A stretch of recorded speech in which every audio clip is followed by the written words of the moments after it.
salvation at that point. Well, let's jump into our conversation. Lifeway Research published an article just a couple of days ago about politics and the election. And so the first question I kind of wanted to pose was about politics in the church, as in secular politics and how they impact the church. But this article was real interesting. I'll link it in the comments here, but the title of the article is "Churchgoers Increasingly Prefer a Congregation That Shares Their Politics." And let me just mention a couple of quotes from it real fast, and then let's discuss it. It says, half of the U.S. Protestant churchgoers say they prefer to attend a church where people share their views on politics, and most believe that to be the case in the congregation they already attend. And they showed a graph, which I thought was pretty interesting, showing that most churchgoers attend with people who share their political views as well, and they kind of prefer that. Prefer attending that church, 50% of the people agree, and those that want their political views to match those people in the church was 55%, so well over 0.5%. The kind of the old school about politics in the church for a pastor was, you know, you don't want to preach politics. You don't endorse candidates. You don't talk about a particular political persuasion, primarily because you want to be pastor to all the people, whoever's there. And I've pastored in areas where a good number of the people in my church were very strong, blue dog, Democrats, and others that were Republican, and then some that were independent as well. And so in my head as a young pastor, I thought, well, that makes sense. I always preached on topics. I'd preach on issues, like I always preach about, pro-life, the importance of life, but I wouldn't preach against a particular candidate by name necessarily, who stood against that, was pro-abortion or something of that sort. But you and I were talking a minute ago before we kind of went on about how that really kind of has changed.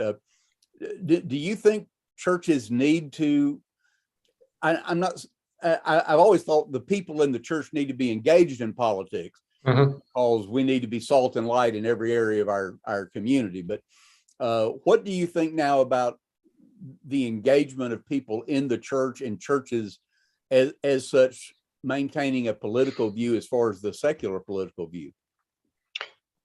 Well, we're called to be salt and light, and that means we're to be engaged in all aspects of life with the citizens we live with, the people we live with. We want the best for them. We want virtue to be raised above vice. We believe that there's absolute truth. Going back to your question about being Democrat or Republican, go back in time. Where would people place John F. Kennedy today on the political spectrum? Would they be considered to be acceptable in the Democrat Party, or would he be considered to be a radical conservative? Yeah, a lot of things have changed in the parties. Yeah. Yeah. So, and also culture. And I think going back to it too, at one point, like I was telling you, I think being a Democrat Republican was more of a nuance concerning how people got paid and who benefit the most from the government. Would it be the corporations getting more tax breaks or less tax breaks to support social care, and not even socialism, but social care for those who are indigent, those who have homeless needs, mental illness needs, health needs that they couldn't afford it, helping kids go to school. We had labor unions and all that stuff too. Yeah. But how is that helping them advance their family, helping them advance the core values that husband and wife matter, and the government had a vested interest in protecting the family and helping the family flourish, which is the Bible's command. Go out and multiply. It's one of the first commandments God gave human beings. Well, now you entered a season where there isn't as much parity, because people in America no longer share a common framework of valuing the Western worldview that developed out of Christianity. Now it's a postmodern rejection of truth, postmodern rejection of not only truth, but taking offense at Christianity, taking offense at people who are Caucasian or male, and highlighting vice, highlighting misery, highlighting anger, rather than looking to a goal to achieve they look to create an enemy to exploit people's natural tendency to hate, argue, and be vicious. And again, anger, when it's rightly placed against injustice, is fine. But when there isn't enough problems in America, we're the top 5% of the world. We're top 1%. We have healthcare, we have cars, we have homes. We are very, very wealthy. And where does all the anger get pointed to in our politics? To the 0.1%. Again, they're wealthy beyond my imagination. But if we were to compare ourselves to where people lived 100 years ago on average, where people lived 1,000 years ago, no running water, no toilet, no healthcare, and let alone even today, where the majority of the world lives in absolute poverty, but we're seeing it raised because of the Western culture. It's not because of communism. It's not because of dictators. It's not because of the Middle East that people overall are seeing poverty being taken out of Africa and Asia. And yeah, we have a capitalist framework in which we've worked. But coming back to the church question, though, all of that stuff is in the culture, and generations past, for the most part, they wanted to impact the culture, but they didn't want necessarily to have that culture come within the church. And, the pastors stand up, maybe for the social issues, kind of like I grew up doing, young in ministry, but not necessarily political party one or the other, so as not to, offend, part of the congregation they were called a pastor.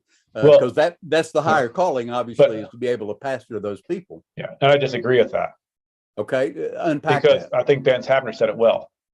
The church, the mission of the church is to comfort the afflicted. In other words, offer comfort to those people who recognize I've been injured unjustly, or I have lived unjustly, and now I'm afflicted. I'm willing to confess and repent. I'm the prodigal son, and take them in and help them grow in discipleship and love and build community, and to afflict the comfortable.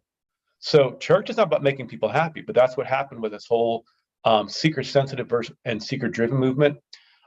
Seeker-driven movement is part of our culture. It's making a commodity out of church, making people feel happy, just giving positive messages of self-help and well-being, without the harder messages where Christ kicked people out of the tax collectors. Get out of here! You're making my Father's house a den of thieves. Holding people accountable to good business ethics, holding people accountable to raising their kids and being good husbands and wives, holding people accountable to watch what their kids are learning in school, and teaching their kids biblical worldview, not going, it's postmodern world. Let's all get along, and you do you, and you whatever you feel is real. So it's all become navel gazing. That there's no question about that. But let me back up just a second on what you're saying about like the seeker sensitive. Just like any approach that we have ever seen historically as far as related to the church, seeker sensitive movement has a wide range of how that's impacted. The extreme range, for sure, I think has led to a lot of what you're talking about. But on the nearer end, those who are still very conservative biblically, that kind of thing, but they're wanting to use let's say non-King James language. Instead of a benediction, it's a closing prayer. Instead of the invocation, it's an opening prayer. I mean, making the language friendly, trying to be friendly, user friendly would be kind of the term we've adopted in computers. But where what we're doing in the church is a little bit friendlier for those who are seeking, but not that far extreme at that point. Do you think that alone, or are there other factors that have made it reasonable now to advocate for actually taking a political stand within your church? Or are you advocating that? Yeah, because you can't support outright murder. There was a time with the abortion issue. When you go to the attitude of, hey, let's make abortion safe, rare, and legal. It's going to happen, and we don't think that people should be aborted, but we can understand there's nuances for a very small segment of society. Come to find out that that's not why abortion is being used typically. And And when is life viable? Now we know more and more about the viability of life, when life really is human beings don't go through this process. Science has advanced. Yeah, sure. Yes, and we now know it's not really you become a frog, become a chicken, and you become a human. You're a human from the very beginning, and babies can survive within, 4 months, 5 months of pregnancy. Then you have the Democrat Party celebrating abortion up to birth and after birth. So the line keeps on moving in the Democrat Party. Now, again, depending on where you come from, what you're dealing with, I can understand at some point Christians voting different parties because they weren't so dogmatic about embracing evil. It's like, we're going to allow for people to make bad choices without punishing them. But now it's outright advocating so many things that are clearly unbiblical. Now the Democrat Party has always been a champion of ending racism.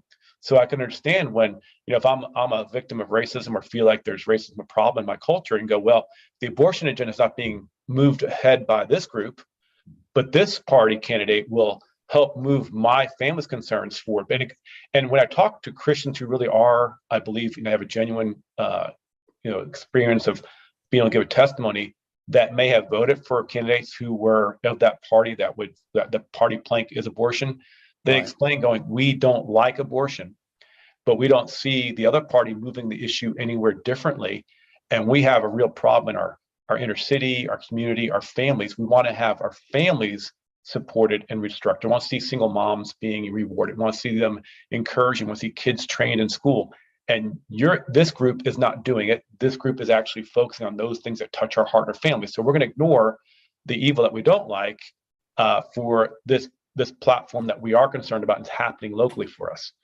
But now it's gone off the rails where it's not just a matter of killing babies, but killing born babies, or killing babies that are more than viable just because of the accident of timing of birth.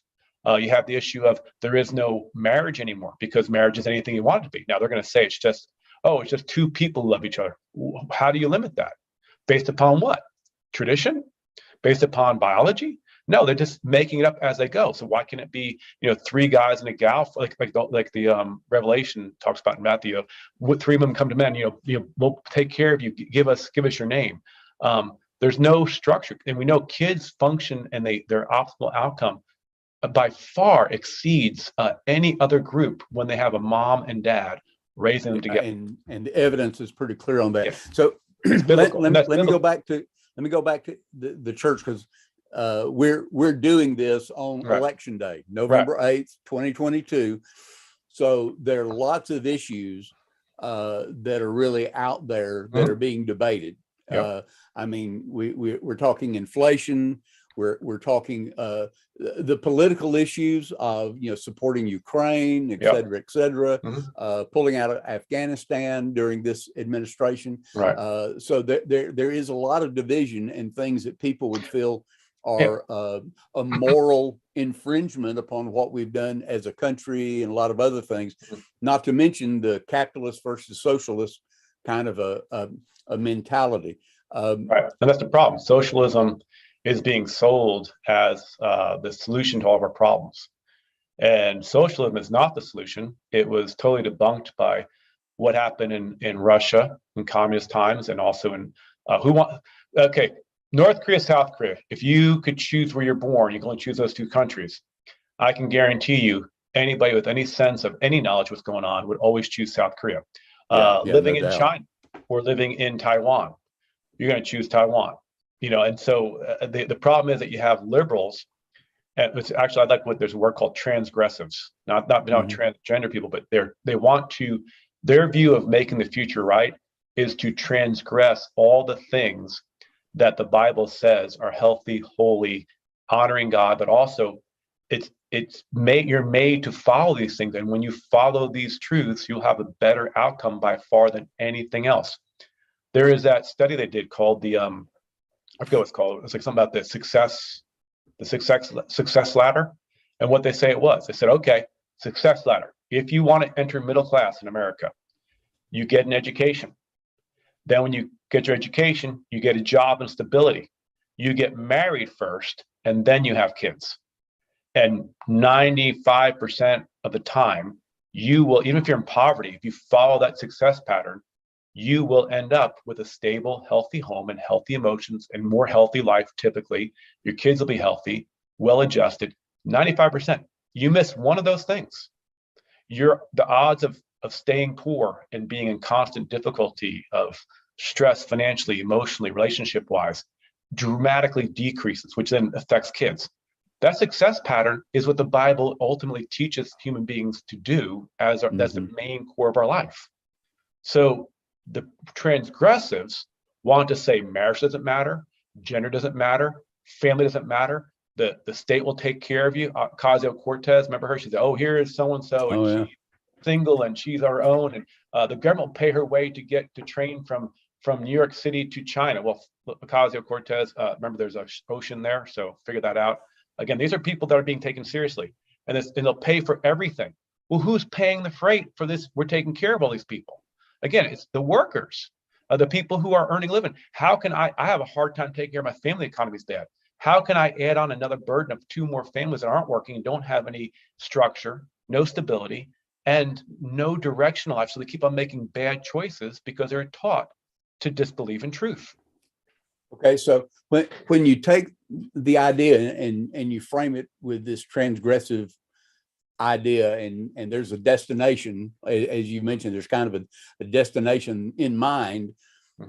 As a pastor, when you're standing in your church with a Bible study group or a pulpit or something else, when you're there, do you feel like you're needing to preach and pound away at those social issues and help people to understand what those issues are so they make the right choices? Are you more directive and more deliberate as far as, we need to vote this particular way or whatever? I know there's a very difficult line as far as endorsing a candidate, and churches aren't supposed to do that. I don't think so. But how far do you go? I disagree with you, Bobby. I don't think it's a problem. I mean, there are churches that actually have candidates come into them, and they tend to be churches that support a blue wave. Right. Yeah. No, I've seen that over the years. Never been a problem, legally or substantively, with that happening. So I don't know why we create a problem that doesn't exist. We just create it for ourselves. And again, I don't like endorsing candidates, particularly from the pulpit, because I don't believe that either party fully embraces the Christian worldview I have. I don't believe I trust any politician to stand tall when we need to. I trust God that he will bring forth his purpose in the end, and that we will sometimes get what we deserve in our politicians. And I do believe there are some good men and women who stand firm on their convictions. But let's remember, when Israel returned from exile, maybe 20-25% came home. And of those that did so, how many got right to work and built the temple? That took years. It wasn't for Ezra and Nehemiah pushing the people and calling them out. And then they faced opposition. And how many people got discouraged? The Bible says they got discouraged. And God says in Ezra, the people stopped doing God's work because the politicians and other politics and other peoples scared them and bullied them. In Haggai, he says, because the people, it's the people's fault. They did not stand tall. So whose fault was it? Well, we're always going to face opposition, and we're going to call opposition out. When they called out the enemies of Israel in Ezra, they named names. They said, and the enemy named names too. True. The enemy tried to claim that Ezra and Nehemiah and all those guys they're against you, Emperor. You need to stop them, King Darius. Go get them. And then they had a fight, a court battle, and they won. And then God flipped on the other side and made them pay back. But the principles that are being followed in the Democrat, especially, again, there's dogma in Republicans that I don't like. It's just, I'm all for having people come in and be part of our country if they want to believe what we believe as far as the value of capitalism and of freedom and individual sovereignty. And that is the most important thing. The Bible teaches that everybody's made in God's image from conception until death, natural death. And that should be the number one hierarchy of how we view politics. And when you see groups of people denying that we have fundamental design, that we have a fundamental purpose and that each person is valuable. It's not the group identity, it's the individual identity. So when you stop allowing free speech, because free speech is how we communicate and discover truth. And when truth is suppressed, or even lies aren't expressed and truth is able to combat it, we are denying what God designed in us for society. He gave us the law that we would sit back and think about it, meditate on it, not because the law doesn't naturally download into our brains. We have to observe it. We are tactile beings. We are experiential beings. We have to experience reality, test boundaries, and learn the boundaries, and that the boundaries are good. The law was not made for God. God's limitless. God doesn't need law. He's not gonna break his own nature. But we, being limited and not being God, we're gonna make stupid decisions. And we need a way to test and see and taste and see that the law is good and the Lord is good. And so we need to point people when we see blatant immorality, not like, hey, we're going to find a way to work with the broken nature of humanity. Rather, we're going to call what's broken fixed and call people who have truth and knowledge and God on their side evil. The same about politicians. You go to Loudoun School County. The law now was you don't speak about the obvious problems if you deny gender. And boys, masculine beings with larger frames, heavier weight, and a stronger sexual drive and interest are able to walk into safe spaces for girls called girls' bathrooms. And you have a disparity of an 18-year-old male, almost an adult, with a 13-year-old female that might be the size of maybe 80 pounds, a 200-pound male, walk in that bathroom, take advantage of that girl, and you see what happened at school board. Just for speaking the truth, number one, of an actual assault on his daughter. My daughter was assaulted. The school board hid it. And then speaking the absolute truth, saying gender matters, boys are different than girls, and my kids suffered for speaking that truth at the school board. The force of the state, police officers tackled that father, beat him up, handcuffed him, and took him to jail. And they protected the person who was mentally ill and sinful and criminal in order to keep their agenda going. That is the end result of what socialism, communism, Marxism, which is our atheistic worldviews that use. Okay, so would you use that kind of an illustration, like when you're preaching, I use it Sunday, the Bible study in your congregation to help them see that? Yeah. What is that one quote? Was it Luther? He who preaches the word of God in all manners, except for in ways that touch people's day-to-day lives, he does not preach the gospel at all. Yeah, that's good. And if all this is about going to heaven, which again, that's the problem I have with evangelicalism. I don't see sacred space anymore. I don't see a sense of holiness. It's about, am I happy? I see happiness being greater than holiness. And again, if the Democrat Party, Libertarian, or Republicans are wrong in something, we need to call them all out. But when they're way wrong, when they're actually celebrating the abortion up to the moment of birth and after in New York City state with Governor Cuomo, who ended up not being the paragon of virtue there. It's amazing. It's okay to kill babies, and they cheer him on, and they turn the state house pink but looks red on TV, which is interesting, right? Yeah. Bull luck. Turns red. Everybody's cheering it on the left. The mass media is cheering it, and he's clapping on. All of a sudden, it's found that he's hitting on women. He's kind of like a really rude. I don't know how far he went, but all of a sudden, that's the worst thing in the world. He's out of. And it is. It's bad what he did. But how do you function when marriage doesn't matter? How does he know what the limit is? If marriage and sex don't matter, why was he wrong on that section according to their worldview and right on abortion? To me, they're both wrong. I don't have to question that. Well, and we are in a postmodern type of even post-Christian, some would say, era where the sense of authority, if you stand up and say, look, the Bible is the ultimate authority, and what's here is to be believed, and we can build our life upon that. There are people that go, no. In fact, I've seen some studies recently that even among church people that oftentimes would not say that the Bible is authoritative at that point. And back to what you said a minute ago, I mean, so much of what we're seeing is based upon feelings. How do you feel? Right. And that's incredible things happening at universities, where they're getting professors fired and all kinds of things happen because somebody comes onto the university campus who's going to talk about something they disagree with from a different perspective. Right. All I can say Exactly. is when I was in university and college, even in seminary, I mean, a theological school, I can remember one of my ethics professors throwing out some stuff. Man, 3/4 of the class was enraged. They were so furious and like, he ought to be fired and da da da. Well, got to the next classroom and he sat back just with a little smirk on his face. He said, guys, just because I'm defending something in an ethics class doesn't mean that's what I believe. Right. I just want to make sure that you are able to stand on what you believe. Yep. If you oppose whatever it is, you need to be able to have a coherent argument for that. And I've always remembered that, thinking, but that's what higher education should be. It shouldn't be just indoctrination. It should be challenging you to dig deep and to go, okay, why do I believe that? And not just based on feelings. And so many things in society now are so much just based on feelings. And then the outcome is horrible.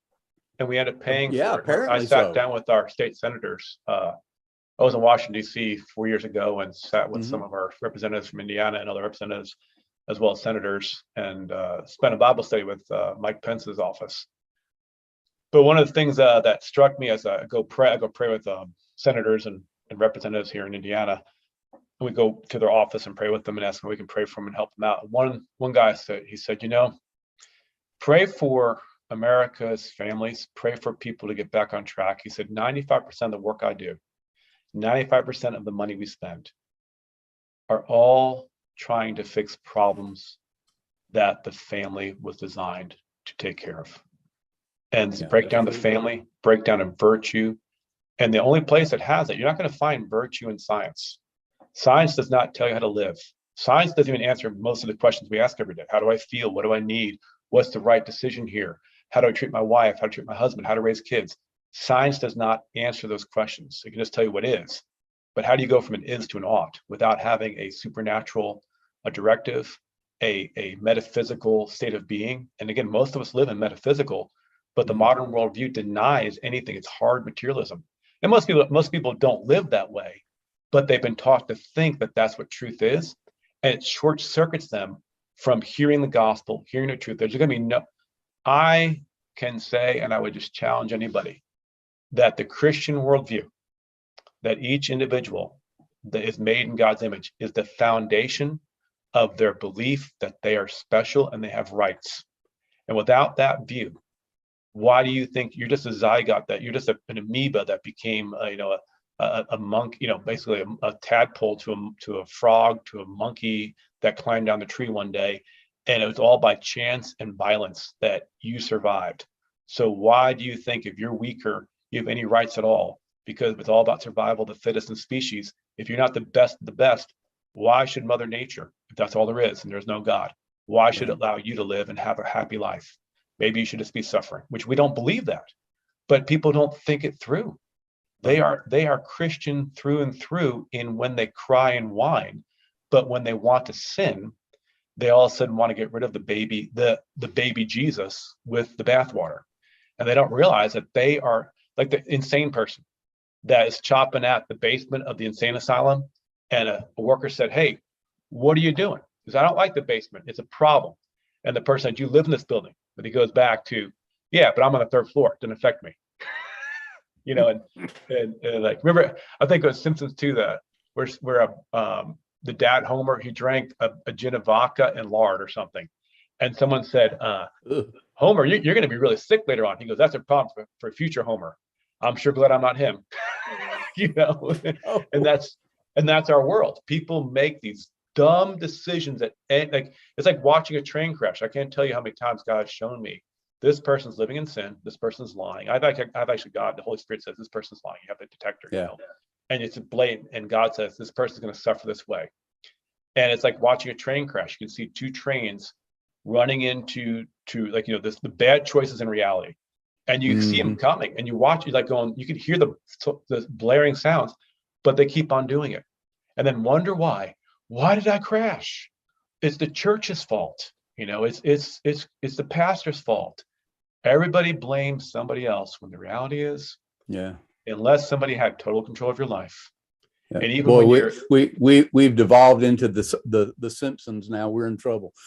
yeah, exactly. That's future. Yeah, that's future. But the reality is, one of the things, and I want to shift gears on our topic here in a second, but one of the things that has often bothered me about some of those animated, kind of adult animated things like The Simpsons and some of those kind of cartoons has always been that sense of devaluing people. A natural kind of a disrespect that's shown there among the family. It's like, well, but this is representing kind of a real family now. Dads are stupid. It didn't look anything like the family I grew up in, at all, nor the family I wanted to model for my own family, as far as that. And I guess when we talk about politics in the church, there's some things that are really clear. Male, female, really clear. And if the whole party is idea of abortion, really clear. But there are other issues that really, you can find biblical. I think immigration is an issue that we should look for. We should be pro-immigration, but we need to be. What about inflation? What about the crazy spending that's caused inflation? All of those things can be impacted. But that's a biblical point too. Is you don't spend money you don't have. You don't make promises you can't keep. Now, again, you might make a mistake, but when you see people intentionally lying, intentionally promising things to manipulate, you don't manipulate. God hates false scales. Oh, it's all subjective. No, God hates false scales, and God talks about that. Think about in the Bible. Who are the people, even in the group of God's family, and the politics? Oh, it's all about spirituality. Who are the people God killed right away in the family for what they did? There's several times it happened. The guy's offering false incense, not honoring sacred space. But Achan, his whole family got killed because of money. He stole what wasn't belonging to him. He took things in a way he shouldn't have taken it. In the New Testament, who are the only Christians that God killed that we know of? Ananias and Sapphira. What did God say to them? He said, it was your money before you gave it to us, but because you used your money and pretended you gave more than you did, and you try to manipulate people to give you position and power and make yourself look good, put your little Jesus fish on your car, you're gone. So, those are the things that the rubber meets the road, and we think it's all about going to heaven. We all get to heaven. What a great place to be. Not everybody's going to heaven. Look back in the early church. Church discipline was very, very common. It was. And then in the early ages of America, when you have Protestants taking over here, you have people talk about the halfway covenant. That you had people who were born into the church by family members, like they came at birth, and so they made them members of the church, but they weren't possessors of salvation, and so that became a problem because these people began to influence the culture of the church because they didn't have any unction of the Holy Spirit to obey the Bible, and they want the Christians to take a back seat to culture, and whereas the early church, what did Tertullian say it was? The seed of the martyrs. Why were they martyred? Because they're nice people and they love people, or because they were villains? Were they out there bombing places? No, the Christians were simply saying, we are not going to go along with culture. We're not going to bow down to Caesar. We're slavery. Telemachus, one of the early monks that went to Rome, they said he went to the Colosseum and saw the murderous, barbaric behavior, and he cried out, for the love of Christ, stop. For the love of Christ, stop. No one listened to him. He jumped into the arena and put his hands up and told the gladiator, stop killing you. You're made in God's image, for the love of Christ. And people laughed because they thought he was joking around at first. One man, and then a gladiator ran him through and killed him. And when that happened, they say the Colosseum hushed, and the gladiators stopped fighting. And people began to walk out of that Colosseum one by one. And within a few years, the emperor outlawed those games. That is the power of one man standing up to culture and society. Today, we'd probably be in the crowd paying for more hamburgers and beer. And not all, but many people that go to church or claim. Well, many people. And then you expand that into social media and all kinds of other stuff as well. My kid's a great kid, and the kid's up there giving the salute with his, the bad salute with his finger. The girls are showing off things that are very, very provocative, and Jim knows about that stuff. You can't not see it on the news. It's there, You watch kids, they don't value themselves. They're smoking, they're drinking, they're experimenting with drugs. They have so much wealth, they have so much activity, and these Christians, quote unquote, name only, I would say, think they're okay because they repeated a mantra. Because we're so seeker sensitive sometimes that we don't talk holiness. We don't talk about how your politics, your religion, your faith need to be integrated. Right. Paul said, I become all things to all people, that by all possible means I could save some, but without, to this guy became that guy, to the one without the law. But for myself, I still obeyed Christ and his law. So he was relating to them, but he didn't join their beliefs. He didn't act in ways he knew were contrary to the gospel. It's a totally different between saying, hey, you know what, I'm going to vote with this party, in the fact that I'm voting for this one issue, two issues, and I hope that it gets forward, as opposed to whatever the party says our church needs to do. So that's the other danger too. You have this strong evangelical movement right now that became enamored with the demagoguery of President Trump. And I'm not. Well, no, they've given it a name, hasn't it? Like Christian nationalism or evangelical and they don't go to church nationalism or something. Yeah, you couldn't ask when. What is it? 4% of executive pastors wouldn't pass a Christian quiz of basic. Is Jesus Christ God? Was he born of a virgin? Yeah. Is the Bible true? Is there absolute truth? Is Christ coming again? They wouldn't even agree with that. Less than 5% would agree with that. 95% of executive pastors wouldn't, and less than half of all other pastors besides senior pastors don't believe those 7 core elements of what we call Christian gospel, Christian tenets. Mm-hmm. And only 54%, I think, of senior pastors that were surveyed in a very good statistical study by Barna a couple weeks ago would agree with what would be Orthodox Christianity anymore, right. let alone politics. So and back to where we started, from that Lifeway research study, that the larger majority of people really want to be able to worship with people they feel have that same kind of an ideology as far as the political ideology, and they would prefer and think that the majority of people in their congregation probably are. And I mentioned earlier about early on pastoring churches that I knew had a split between Republican, Democrat were the heaviest, but then some independents.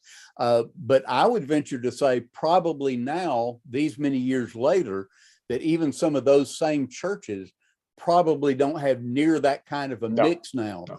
Well, in part by what you said earlier, like the Democratic Party of JFK is very different than what it is today, at that point as well. Here's a biblical point, Bobby. Okay.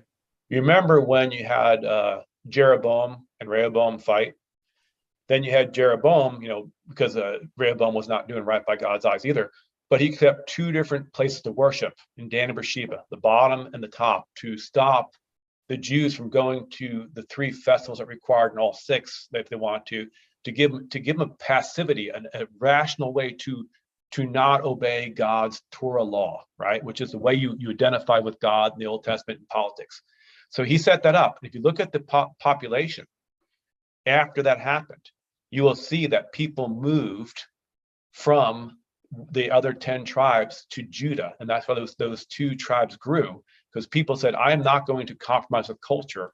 I don't want to have a partial Christianity. I don't have a partial Judaism. I want to be fully in line with Yahweh. And they moved. And you see that population change. So we're seeing that happen right now. There's a population shift between people who are in church. They're getting more committed to my whole worldview needs to be unified. Now, that doesn't mean that they're perfect. Doesn't mean that everything that people believe that's political is what God really wants. But the big, large boulders, you have to put boulders in first. Life, marriage, gender, children, economy. Can I feed my family, take care of them? Those are very clear. And do I want the government guiding my state of being, my morality, my telling me what I can and can't do? Because once you give somebody with power, sure, you might get a good person that's a good-hearted person, but once that person's gone, or if they have people around them, there's power always attracts people that just want to be tyrannical or evil or controlling, and they will either wait for that person to die or kill them. Look at down in Venezuela, Maduro, right? Yeah, He has that's what I not was just going to say. There are places, other places in the world you can see that where that progression has been. It was just a little bit to start with, and now of late, it's like, no, you know, it's like what country was it? I remember seeing a report the other day on, and the report was that 90-something%, like 99 and 98% of the population voted, and this is one of the most democratic votes ever. That was Ukraine. Early Russia, I think. Was it Ukraine? Russia, when Russia took over. And it's like, well, the majority of people thought this. Well, yeah, you did, or you face possible death or life in a work prison. Again, so the same thing in America. How many people tithe in churches that say they're full-out Christians, they love God, they want God to be honored? And tithing doesn't send you to heaven or hell, but it's a principle that God gave, that you return to him the wealth that he's given you that sustain your life, right? But how many people in the same pews would ever tell the government, I'm not paying my taxes? Only give you 5% of it. Why? Because unlike God, who says, I will judge you at the end of days, the government judges you the first year you don't do it, and people freak out. And that always amazes me. It tells you where people are I can tell people right away. Do they come to church regular? Do they seek to join in the vision of that local church? Because no church is going to do everything the same. And you have to say, we have to work together for the cause of Christ. And then do you support that where it matters? Your calendar and your wallet. And if you don't do those two things, I can guarantee you, your heart's not right with God. Yep. Time, talent, and treasure is what they used to say. Time, talent, and treasure. Yep. And how many Christians tithe? How many Christians give regularly a reasonable amount? Very other than the penance. Very, very few. Not just soothing their conscience. Well, look, let's take a shift. I want to give you a quote and get your response. I think this is an interesting quote.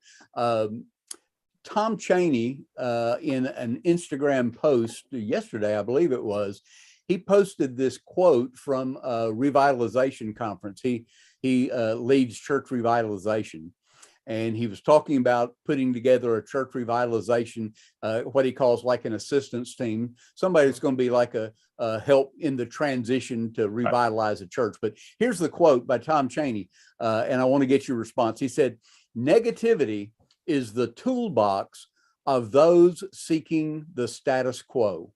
Mm-hmm. What do you think? The devil does not need to win outright. I'm a Clemson grad. Boy, Notre Dame does. I'm really sorry about that. Yeah, I'm sorry. You know what? And I'm proud of Dabo Sweeney saying it's all his fault. He said it all falls on me. No, he did. And that's one thing, that's integrity. But the devil didn't need to beat us. He just needs to make us sit in the sidelines. Yeah, that's true. That's all he has to do, because if you got to stop moving the kingdom forward, people naturally will follow the evil. Jesus Christ, when John was talking about it in John 3, this is the judgment. Light has come into the world, and people have loved the darkness more than the light. We're after John 3:16. Because why? Their deeds are evil. And what it comes down to, hey, I like to drink, so I'm not going to talk about your porn. I like to date a lot, so I'm not going to talk about adultery. I like to make a lot of money, and I want my career to go well, so I'm not going to talk about abortion, because what if I need that to continue my career? I mean, that's how it is. I mean, they know it's wrong, but they're not willing to take a stand against it because they're afraid, what if I call it wrong? I'll be called a hypocrite. I'll be called biased. I'll be called all sorts of names. And people say you're a holy roller, when really Christianity doesn't say we are perfect. It says we serve a perfect God we have to answer to. And therefore, we want to approximate as best as we can, given the knowledge we have from God in every moment of our life, as often as we can, the good he has, because a little bit of chaos. Remember, God stood over the waters. He's tohu vahohu. He was before the chaos, and he created order. And even when he made the world good, he only made Eden the way ordered he wanted to. He said, it's our job to take the chaos and make order, because it'll make us more like God and appreciate what God's doing for us more. Okay, so as a pastor who you're trying to lead your church, there are many, many, many churches in our country, particularly the United States, that are plateaued at best, declining is a large number of them, especially since COVID. 30+% of churches, we're told, have not ever even gotten back to the levels they were prior to COVID and all the things that happened with that.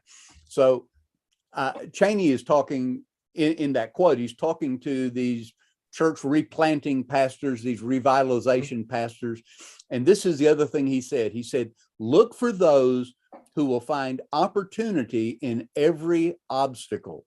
So as a pastor, how have you seen individuals who just seem to be negative all the time to impact where you're wanting to take the church? You don't want the church to be status quo, right.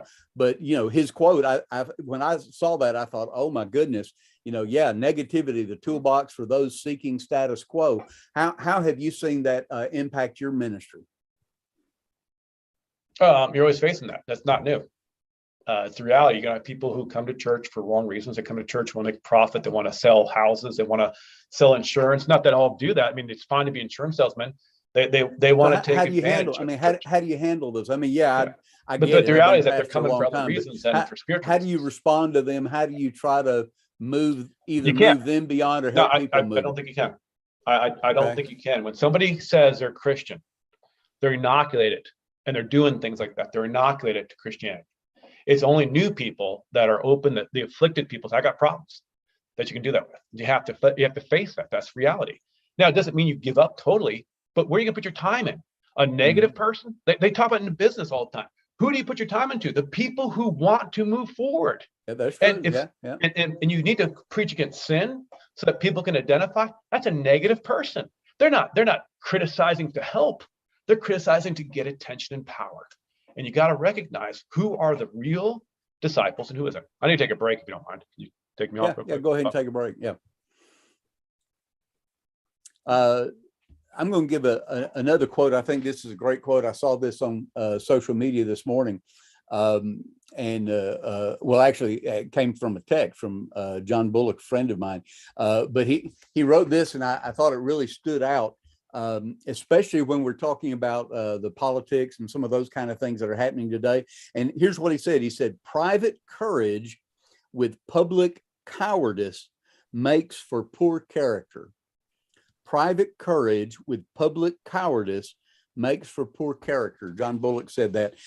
And so many times you see that happen, not only within the church, but within maybe even association, a state convention, within our denomination. I'm, Southern Baptist, and large majority, not all, but a large majority of my friends are in Southern Baptist churches or Southern Baptist work in some sort.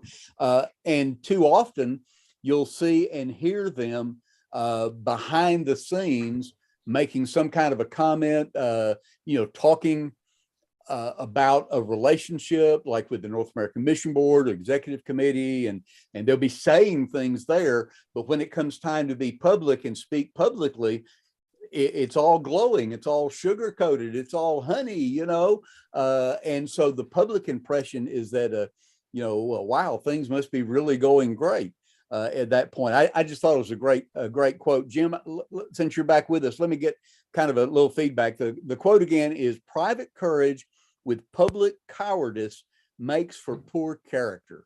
Have you seen that? I haven't seen that, but it's the same question that was asked of by Dan Quayle. Remember the debate, Vice President debate, where he said, if you're publicly against abortion and privately for it, why? Why would you be for it if you think it's a public good? Why would you be against it? And if you're privately against it because you think it's evil, why would you be publicly for it? And that's a political game, and that's an issue of character and integrity. Yeah, and that's why going back to the question of getting people on board, there's generally negative people who are negative and critical and outspoken and trying to destroy, and they're always going to be that group of people in any organization, Christian or not. So we need to stop pretending and whitewashing because they're in the church. We're not going to have they have membership. We know them. Anybody, anytime is one step from stupid. Okay, so you got to get past that little and you can't childish, fix stupid, immature view that everybody in my church that I know that I think are good people. I'm going to believe their lips and not believe my eyes, like Groucho Marx said. You see negative people, they act negative. They're just grouchy. They're mad. They're angry, and they've said they've been Christians for years. They're probably not a Christian.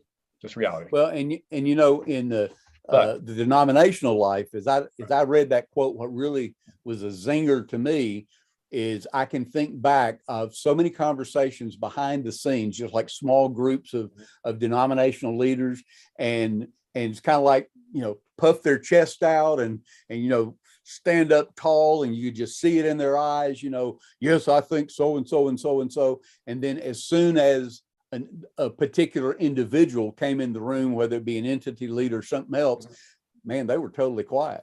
They were not going to say anything and infringe upon that relationship, the perceived relationship. And if they were to say something, it would be something positive. And I just thought, it's hypocrisy is what it is, but I just love the way John put that cowardice really makes for that poor character. And I think going back to that, what you're getting at here too, we got to be broader in this. It's not just black and white, always easy to see. Oh no, yeah, that's true. And what happens is this: you have people who question and they're not on board and they seem negative, but their no is not I'm against you. It's like I don't understand enough.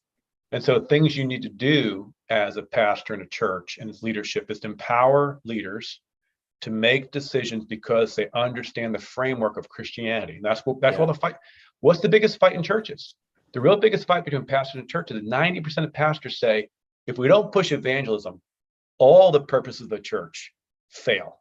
Because for some reason, the evangelistic mindset makes us look to God and his kingdom in the future, and then it brings everything else into alignment practically. Now, worshiping God is the most important thing for us individually. But corporately, if we take our eyes off of the lost people, we start navel gazing. We become very self-centered. And that happens at, I don't know of any church that just, I'm going to worship God super deep and doesn't become evangelistic. And that kind of, they kind of feed off each other. Yeah, but that's a great observation. Then another thing is by being open. Here are our resources. We can't do everything. So if you want to do Boy Scouts, you want to do Girl Scouts, you want to do Awana, you want to do GA girls, you want to do mission trip, and we have 200 people in our church.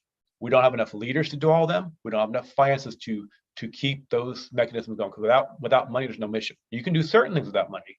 You can have a little Bible study in your home, but you can't really carry out a large scale endeavor to impact your community, your church, your home, your town, your kids, your youth, without some sort of funding mechanism, to buy literature, to pay for food, to pay for heat and clothes. You just can't do it. So there's a limitation on what you have, and you have to help people see the limitations, because they think that you're a cornucopia of money sometimes. I've watched that. I've looked at every major conflict that I've dealt with in our church has to do with resource allocation, and typically very clearly finances. Somebody was taking a lion's share of money or whatever, or finances they felt was their ministry, their stuff, and it wasn't working. And dollar to donuts, it was very, very poorly distributed way of doing life in church in the kingdom that needed to come to an end, and they didn't want to let it go. And rather, it's because we can't reach kids and keep on funding a food pantry no one's coming to. We had a library in my church at one time. We had like just barely 6-figure budget. We had a library, and the lady running was a librarian, and she wanted to have a Christian library as the internet's taken off. And she was spending $100 a month on books that nobody came and checked out. Maybe once in a while, but 1%, 2% of our money was being spent on books. Bye, John, on the phone. That's 1% of income. Yeah, and that's sure. For when it's 1% of over income, that's usually about 2 to 5% of your ministry income for something nobody's using. And so it's very, very frustrating. Well, and going back to the conflict issue, it's the old saying that I use all the time from Donald Miller. When you confuse, you lose. When you confuse, you lose. And in churches, over and over and over, if what you're trying to get across isn't clear, then there can be misinterpretation, of what the actual motive is or what the reason is. And like you said, even a Christian framework, understanding that. That's a perfect segue into the last thing I want us to talk about today, before we wrap up within a half hour or so, because I know you've got another appointment. I don't know if you've read Sticky Church. This is an older book by Larry Osborne, but it's a good book. And I was revisiting it the other day, and there was one particular thing here that I wanted to bring out, and I wanted us to kind of unpack. well, actually kind of two pieces. One of them is on making disciples, which we've talked about a good bit, in our conversations about doing that. And the other one is monitoring how to stay healthy. But let's take them one at a time. Osborne writes in here this little short paragraph about making disciples. He says, to measure the task of making disciples, we monitor 3 basic steps in the disciple-making process. And this is what I like. 1, enlisting new followers into God's kingdom, conversions. 2, training them how to live the Christian life. And 3, equipping them and deploying them into service. He said, those are all 3 things that you can pretty easily keep track of. You can watch those pretty clearly and kind of see how well are you making disciples by monitoring just those 3 things. Yeah. And it takes me back to my early years, like with Sunday school programs and having Sunday school emphasis. We'd have a month we'd set aside to promote Sunday school and enrollment and all that kind of thing. And I think back early on, they had like 5 key things that you would do in Sunday school, made you, a good Sunday school. Later on, I think it's Roy Edgman or somebody enlarged it to 8, and it goes all around at different times. But I think back, those are the key things that were made up, the importance of keeping track of those things. I'm transitional pastor of a church right now, a couple of hours from here where I am in Atlanta. And when I got there, one of the deacons told me, he said, I want us to baptize somebody. Now, this is before I'd seen all the statistics on the church. He said, I want us to baptize somebody. He said, I think we need to get up there and fill the baptistry up and make sure it hadn't sprung a leak. And I thought, okay, has it really been that long? And he said, I've been here 4 years plus, and I don't remember ever seeing us baptize anybody. And I got to thinking, wow. Well, shortly thereafter, I got the statistics, 50 years worth on the church, and realized the last 5 years, they hadn't baptized anybody. Not a single soul, not transfer, from another denomination as far as identifying with that church or new believers, nobody. And I thought, how can you say you're really making disciples when you're not reaching anybody new? And then the second one was the training them how to live for Christ. I mean, how do you put one foot in front of the other as a Christian? And then finally, the equipping them to deploy into service. How are you sending them out? What have you seen when you think about those things as far as making disciples? Well, Bobby, I think we just put some rubber to the road on that. Let's call it what it is. It's great to have, alliteration. It's great to have verbal structure. I think that what he wrote was great. Most people wouldn't know how to do anything with that. So let's just make it real simple. Make it even simpler than that. Yes, we want to see people converted. First off, you have to have access to people who are not converted. Oh, that's good. Yeah. So you did the block party with me. We did a block party at our church Friday before Halloween. Over 1,000 people. You know what I did? The whole night. I drove a tractor with the hay bales in the back of it. And I drove probably 400 people. And I enlisted a guy not far from me. He had draft horses. He drove them on a different tractor, a horse-drawn thing. That was my job that night. But my people then had trunks, and we had trunks, all different things. They emphasized the Bible, but I always say you have to have candy. Remember, that's one thing we said. Kids come for the candy. So we don't give coins out. Don't be church and give those kids in the community that are lost are not coming for the gospel. They're coming for candy. So you better give them candy. For a pencil. You better give them a candy, right? Yeah. But in doing that, you're a church. Give them the gospel. Every kid got the pumpkin gospel, and every family got that. And we had different events. We had several different things that drew them in. Over 1,000 people came. Well, we have people register. They go from being a suspect. Yeah, you can say there's 20,000 people in my town. Great. There's not one prospect there. They're all suspects. You don't know them. You have to get information. They're prospects. Then you can, however you want to do that, you can go back and visit them door to door. That's very hard nowadays, but you can do that. Or you can keep on Facebook alerts and offer them opportunity. We're going to have candlelight service. Come out Christmas Eve. We're going to have a kids program. Come out here. We have adult Ben's Bible study. We have this. We're going to go feed the homeless. Come join us. And we had one family come that we invited. That was a prospect. We put it out there. And they came to feed homeless people with us. It was great. And they loved doing it. And they never met him before. And that drew them in. And then we know them. Then going back to, you want to disciple them. That happens the training. Through Talk about that. That happens through relationship. I mean, ultimately, I was talking to the navigator the other day. And one of my disappointments, I have studied Don Whitley. I've done Experiencing God. I've done Master Life. I've done People Sharing Jesus. I've done all faith, discipleship. I've done all those things in the church. And I've struggled because I've seen people get kind of excited for a time. And I saw people go through Bible study and the program. And I've watched the people who were on fire kept on going, but they're on fire before I got a hold of them. And I watched the people who just came and they went back to the lowest common denominator afterwards. It comes down to, it can't just be a program. It's got to end up in a relationship that ends up being lifelong. A relationship with Jesus, that personal Bible study time, personal quiet time, where they're talking through the Holy Spirit to God, and they know what He's talking. Training how to walk with Jesus. But how to they walk need a friend. life.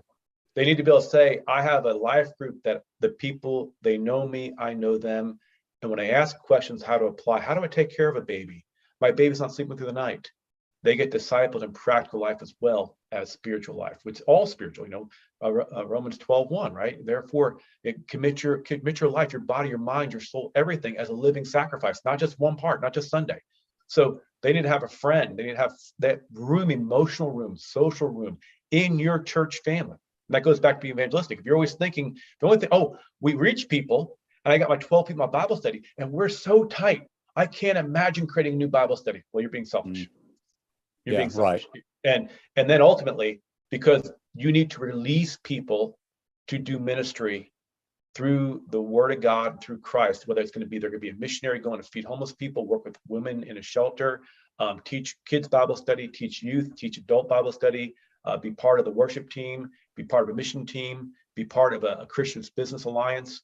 I mean, they need to be activated, not just simply be kept in a fishbowl. And what happens is, and that goes back to the equipping to deploy, doesn't it? Right, and that's all covered. But those are the main practical ways. And the fastest that Southern Baptists ever grew, the fastest, and we had more baptisms during this time than any other time in history, even today. It was during the Million More in 54 campaign. Yep.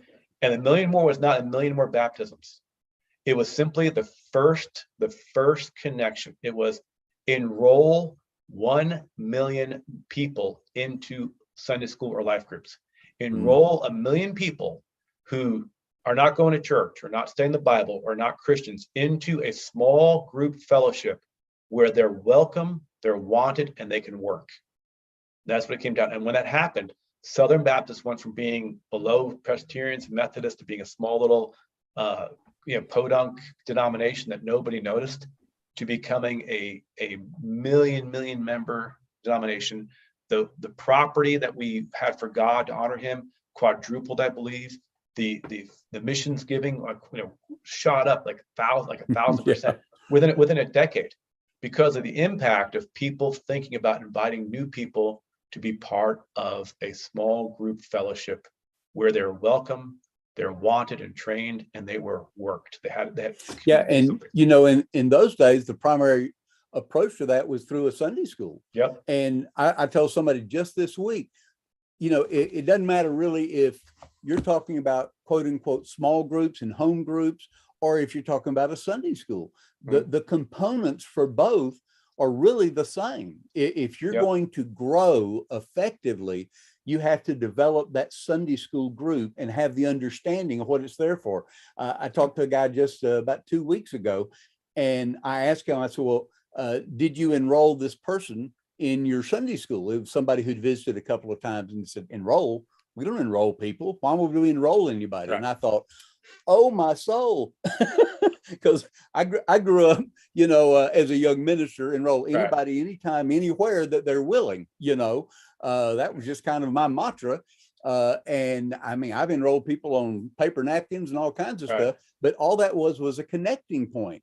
It was a starting connecting point. So it may be from a block party, it may be at the county fair, it could be almost anywhere, but then they start reaching them in that group. And then within your small group. It's the same thing that a lot of practitioners are talking about with small groups in homes now. Right. You have somebody who's going to be kind of in reach, I'll call it, but right. When people aren't there, well, let's reach out to them, let them know they were missed.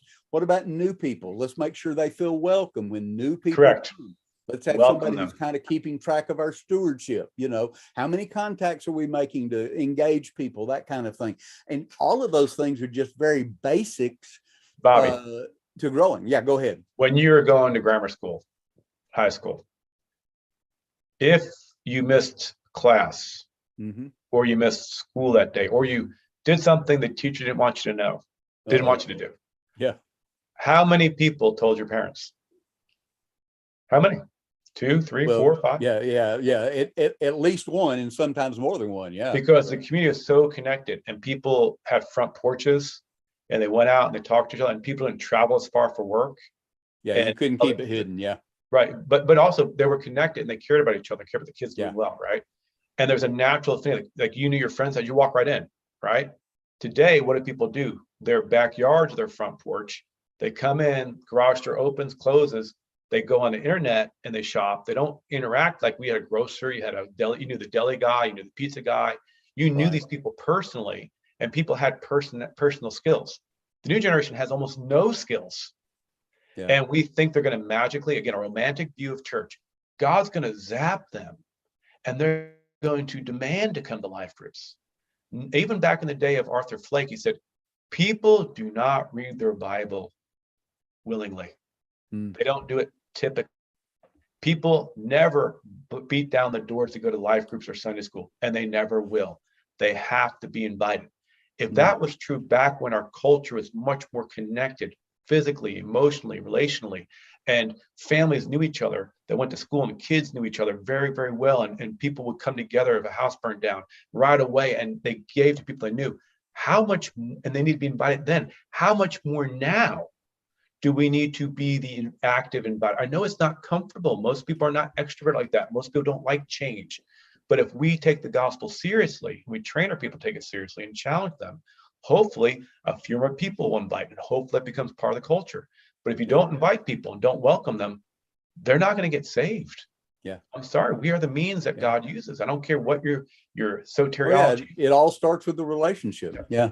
Starts with the relationship. Well, perfect transition again. I want to take you to the next thing that Osborne talks about staying healthy and monitoring 5 vital signs of church health. And I found this to be particularly interesting. He's talking about in this particular little section of the book, he's talking about kind of helping to monitor the vital signs within your small group of your church. But I found it's really applicable across the board. Yeah, not just with that. But listen to what he says. These are vital signs.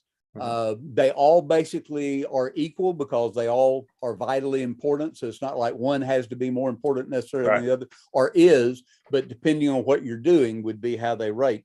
But anyway, here are the 5 things he says are vital signs. All with W's. Now, I know you kidded about alliteration, but it's not mine. He did it. He did alliteration. Okay, here it is. Word, worship, witness, warmth, and works. If you're monitoring the word, you're preaching the word, you're teaching the word, you're making sure your people are in the word, doing everything you can to do that. I think that's great. Worship, very important, helping people understand what worship is, not ego-centered, not I-centered, but God-centered. And also attending. Those kind of things. Attending. Yeah. Yes, absolutely. Witness, learning how and participating in, being a part of sharing a witness with others. Goes back to what we were talking about with, the evangelistic piece. Warmth was the one that stuck out to me really a lot because I've seen this over the years working in consulting roles with lots of churches. But warmth, and then the 5th one is works. Let me back up to warmth just a minute. I see warmth to have 2 levels. There's basically 2 levels that you need to kind of monitor as that vital sign within the church. One is more of a surface level, and that is when you go in a congregation, you can sense that, you can kind of feel that there's a warmth among the people, in a class, or I mean, it's just it's that surface. But real warmth is determined by a much deeper experience of significant relationships, significant Christian relationships. So the ones who you have a relation with that you know you care for, they care for you. Yeah. You share with, they share with you. It's a much more kind of intimate type of a relationship, and there's a warmth there that is unlike anything else. But you can determine that. How have you seen some of those vital signs? Let me ask this way: when one of those vital signs is not there, how do you see that impacting the church fellowship? People are sheep, right? The Bible tells us that way. They want to feel safe. Now, unfortunately, when their safety is geared around their inner clique or the people they think are Christians, they may or may not be Christians. How many churches really have 90% of the membership being Christian? I doubt that. I doubt that's very high. Yeah. Right. And there's this romantic idea that everybody that I know will be healthy and be on fire for Jesus, unless and you believe they're doing stuff that they may not be doing until they do something that freaks your mind. And you go, wait, I didn't think they get divorced. I didn't think that child would get into drugs. Right. And that person suddenly you realize had a mask on. That then shuts down that the other people that are good, that had no problems, they shut down automatically. And so that's one thing that shuts down the warmth in the church. Or they believe that it should be, what's the criticism of the Bible all the time is the leader did this, leader did that. Well, leaders lead. And unless it's unbiblical, ungodly, or immoral, or blatantly just, tyrannical or cruel, you get on with it. I mean, what do you want? Nothing. So sit around and throw rocks at each other. I mean, it's just weird that people think that. But warmth comes when people really do open up and they read their Bible and they become transparent. And they can say, my kid is strung with drugs. And they take honest evaluation. I wasn't paying attention. I can't tell how many people I know. Why did my kid turn out that way? I remember going to with a Cramps Crusade guy when I was being discipled in college, and we went to this guy's room, his dorm room, right? And first thing I confessed, he goes, "Oh man, I struggle with lust." I'm thinking, well, everybody does, but we're looking around, and afterwards, looked around his room, and every wall had like Cindy Crawford, and all these top models and stuff, and Harley Davidson women, and every wall had that. And we left, and the teacher said, "Jim, I'm discipling you. Why do you think he struggled with lust so much?" I said, "Well, he's surrounded by it." He goes, "Yes, Jim, you will struggle with lust. Men struggle with lust. Let's be honest about that. But we need to not feed the beast." And when you come across people who feed the beast rather than defeat the beast and seek to hold each other to virtue rather than vice, and they're able to do it without judging, because everybody's going to fail. Everybody's going to fail at some level. But they're going to be hard when somebody is not seeking to remove vice in their life and raise up the virtue and value of Christ. That's what I see builds warmth. When people come together for real relationship, it takes one person who is there to simply manipulate or control or create a facade that's not real, that people don't call them out, like you said about in that meeting with other pastors. They talk this way in private, but in public, everything's fine. It's a rotten barrel. There's a rotten apple, and that barrel will start stinking, have mold in it, and so it'll take away warmth. And people can sense genuineness. They're not looking for perfection, looking for a direction and genuineness. Why did Billy Graham still have a ministry at 80, 85 years old to teenagers? Think about it. He preached to teenagers on youth night. Right. Do you know what people said? Well, he invited people to sing and give testimony that the youth could relate to, but the youth would go hush when he came up because he was one of the most genuine people. He was genuine. Right. He had flaws, but he didn't go there with any pretense of, hey, I'm like you. He said, I'm older than you are, but I admire you guys and I love you guys and I want you guys to have what I have. If I can be help to you, I want to be help to you. And they appreciate genuineness. We don't see it in politics today. We don't see it in some churches, don't see it in many groups today. And I think that's what's tearing America apart. We're going to lie. We're going to tell people there's no male or female. And yet then you have the same group has women's rights. Well, if there's no male and female, what are women's rights? There's no women, right? We want to advance women and put down the patriarchy. But who won the Woman of the Year? A white dude. My Yeah. wife makes one a year. I mean, Yeah. and there's No, how do you have the warmth there? It's all built upon, and people are buying into celebrity status. They think right. celebrity pastors. I mean, I'd rather be in a church with leaders who are local and aren't as articulate as a newscaster or a politician or as a movie star, but they preach the truth. They lived it out. Again, you don't want total lack of ability, but I don't have to have them use the language that an Oxford scholar used. If they're preaching the gospel and they're communicating clearly, if they're serving people and loving people and people are serving with them, that's what it's about, building community. We've lost it. We've created, and Satan does that. He makes us focus on the posh, the lights, the fog, the hair blowing back, the big band, how well it sounds like it does on the radio compared to, and can you get the concert feel at church? And that's the majority of people worshiping in America today. And I can guarantee you, even though that those big boxes might be full of people right now, they're empty in many places, not all, but many times, of true spiritual fellowship with God and each other. Right. But the minute that the pastor flubs a sermon, the minute that the worship leader leaves, the church goes down. Yeah. It's all about the event, not about the warmth of each other. It's about the personal experience of how did I feel that day. And that's kind of, I guess that's kind of why I started thinking about the particular vital sign of warmth. It really is two level. There is that surface level. Well, it's just like this. The church where I'm transitional pastor, they've been through some really tough times, difficult times. But one of the things that started happening, I've just been there about 2.5 months. But one of the things that's been really obvious is people get there early. People are very interactive. They're visiting with people. They're talking to people. And with guests, we've learned about, hey, it's important to greet guests early in the service, that kind of thing.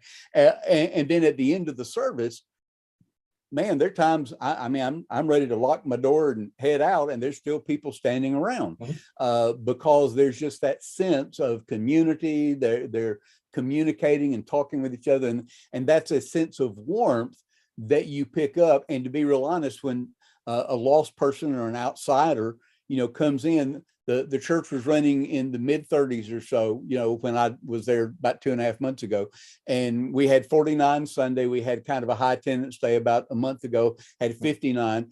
We had 8 returning guests Sunday. Right. Well, people don't keep coming back to a place that they don't have some sense of hey, there's something good going on here, and so I think it's that the surface warmth is okay, but we really have to focus, and that goes back to the discipleship. We've got to focus on helping people develop those deeper relationships, and that's going to come from some of those other things. The training, train the people, worship. but train people to have imagination. Imagination is so important. They have to envision. Unpack that just a little bit. Well, think about this. What does Jesus Christ say? The greatest commandment: love God with all your heart, right? Right. Okay. And love your neighbors yourself, right? But what else did he teach us? Do unto others as you would have them do unto you. Not leave people alone, so leave you alone, right? And the question should be for the Christian who is an insider to Christ, insider to the church. If I were to come to a place that says God is love and sin is bad, and you're broken, you're wretched, and you need to be straightened out as to your fact you can't save yourself. You need a family to love, a God to follow, and a destiny to fulfill. If that's what I'm called to do, and they're called to do, they don't know how to do it.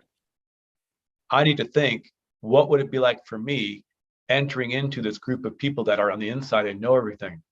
And do they face inward to each other, or they face outward to me? And when I come in, do they seem to look to embrace me and pull me in? And do they come like the father to the prodigal son? Do they sit on their porch drinking coffee while look who the cat drug out? Who look finally came back, huh?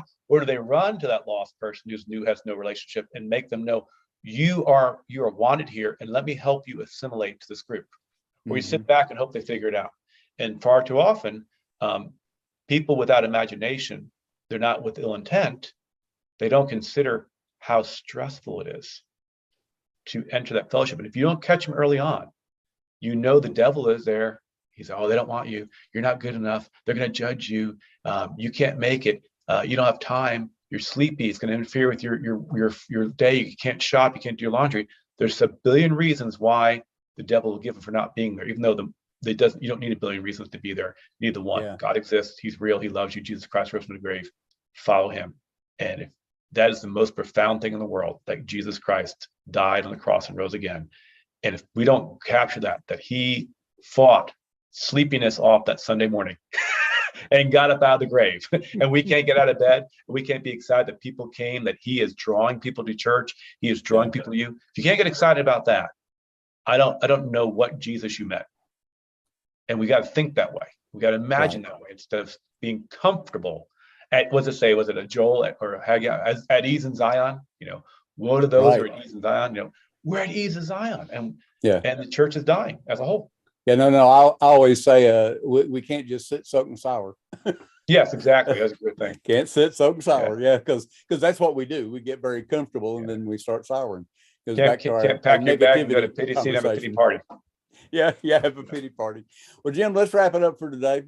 Enjoyed visiting about all these topics and ideas. Hopefully we'll get together and some of our other guys will be able to join us. We'll have more than just the two of us next time around, but enjoy the conversation.